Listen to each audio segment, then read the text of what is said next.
natural disasters, all too real, occurring all too often. Getting medical aid and services to those who need it the most as soon as possible is always the goal. Lifewave and its members have done their part, whether providing financial aid to relief agencies or patches for stress, pain, lack of sleep, more energy for victims and relief workers. But can we do more? David Schmidt, our founder, CEO, and inventor of Lifewave's amazing products and other technologies, has always been committed to doing what he can to help those in need, especially during natural disasters. You know, you think about the humanitarian efforts we've done over the last 10, 12, 15 years, really since you started Lifewave. You've always had a heart for whether it's called giving back or helping others or whatever, no matter the country, no matter the situation, these natural disasters that occur. Give us a sense of how you would characterize what Lifewave's done over these last 15, 18 years. Yeah, Jim, I think it's good to start at the beginning. So when you're starting a company and you're thinking about taking a new technology, getting it off the ground, you're not really thinking about giving back, at that moment. You're focused on setting up your research studies, proving out what you have, setting up the manufacturing, looking at how to market, and you get really caught up in that and driving the market. And then all of a sudden, you find yourself in the position that we were in. Our first month of sales in business, we did $500,000 in sales. And our first year, we did $17 million in sales. So that was an extraordinary success out of the gate. And then what happened at the beginning of all this is that we did a conference in Las Vegas. And it was a hugely successful conference. We had almost 2,000 people there for our very first one. We had 40 speakers that came in, professional athletes, professional coaches, Olympic coaches.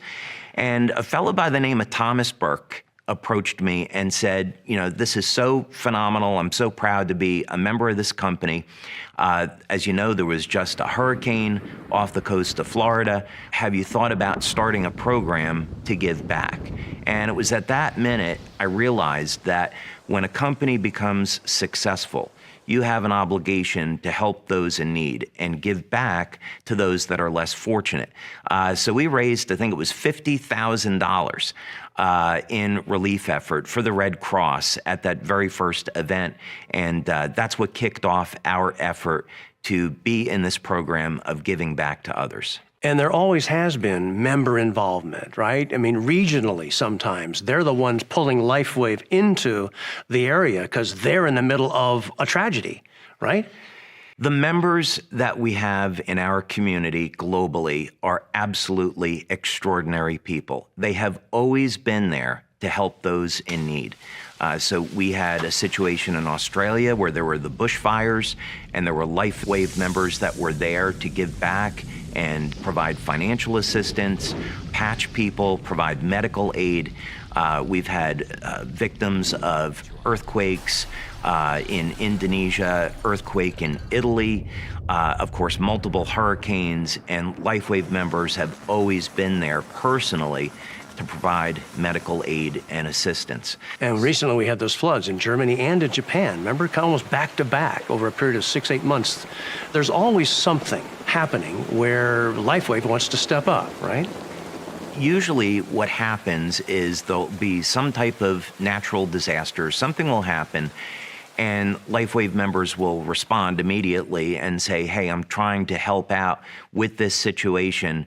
Can the company get involved and provide some kind of assistance? So in the case of the flood in Germany, we responded right away with a donation to the Red Cross. We sent patches out to members so they could be there to help people with relief of pain, coping with the stress, and helping with sleep. So this has been an effort that has been driven both from the company and from the member community. But you've mentioned from time to time some level of frustration that sometimes it takes weeks just because that's the way the administrative side of getting a check to somebody, or actually where do we send the patches and who's going to be there to take them. This whole dynamic of logistics and getting what you want to give into the theater where there's a problem. That's been frustrating for you, hasn't it been? It has been. Let's take the situation that just happened in the Ukraine, and there was this global outpouring of what was going on with the refugees, right? So the war is a terrible thing, and we have families that are having to retreat into Romania, into Poland.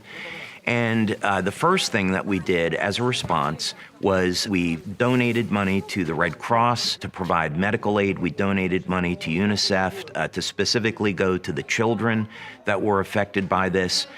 We donated supplies and patches to our members in Poland and Romania. The problem, that's all a great thing, but the problem with it is that it took weeks to get all of these things arranged.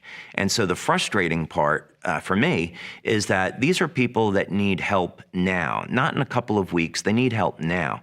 And so it was these type of incidents where I began to think that I would like to have the capability to provide medical aid, provide relief effort to people within a 24-hour period.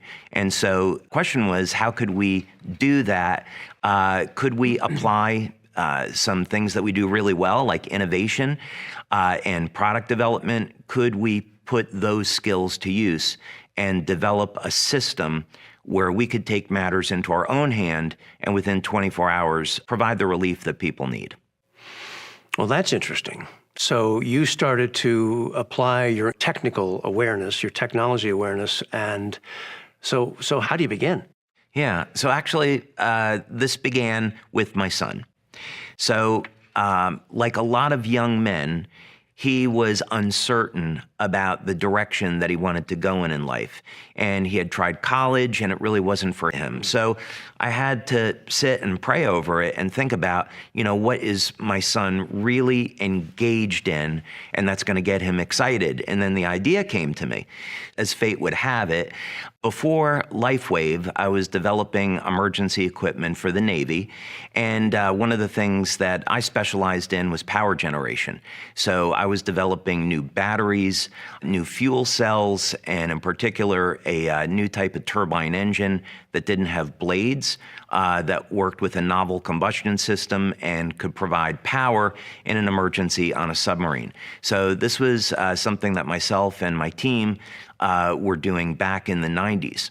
So I approached my son and said, Matt, I have this idea of a project that you and I could work on together, and here's what would be involved. And he immediately got excited about it. And he decided to drop everything else that he was doing. And he moved back to Florida, where I am now. And he came to work for me, and we got started on this project. And it started as something that we were going to do as father-son. But then as we began to innovate and develop, it became really obvious to me that we were doing something cutting edge. This was going to be much, much bigger than a simple, project or hobby, and that we could help an enormous number of people if we applied what we were learning and doing to this project. So it started out pretty humble and simple, and it developed into something which I think today is incredibly extraordinary.